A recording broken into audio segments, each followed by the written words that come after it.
And the reason is because if it's not glazed, the food can soak into the pottery. So for example, this is one that I'm working on milk sealing right now. So the white color is actually milk, dried milk.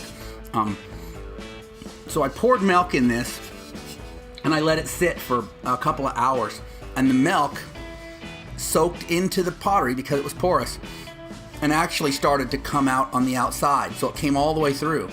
Now it's dry, but there's milk inside the clay body. So even if I scrubbed it all off the surface, there'd still be milk inside the clay body. And so,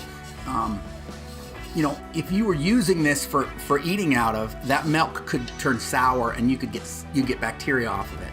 Now, in ancient times, people used these all the time. All of our ancestors did, not just Native Americans. This is what they were eating on in Europe hundreds, thousands of years ago. This is what they were eating on in the Middle East and Asia, everywhere. So it's not that you can't put food in it. You have to be smart about it. And you can sterilize it by putting it in getting it hot again, heating it up to the point that you're killing the bacteria that might be living in it. So it's not unfood safe. You just have to remember that it's absorbing the juices from your food because it's porous.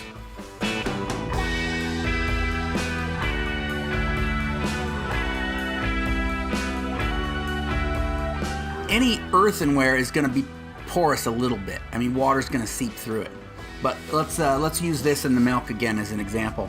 I poured a half a gallon of milk in this and I let it sit for a couple hours. I put it inside of a Rubbermaid bin. That way, if the milk oozed out and left a puddle, it wouldn't soak into the wood workbench surface, right?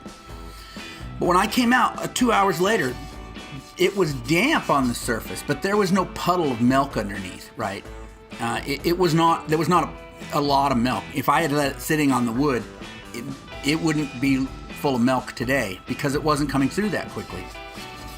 So when you say still will not hold water, does that mean it's getting the outside surface of the pot damp, or is literally like running through like a sieve? Because a little bit, your surface of your pot getting damp is expected with earthenware if it's unglazed. So that's correct. That's the way it should work.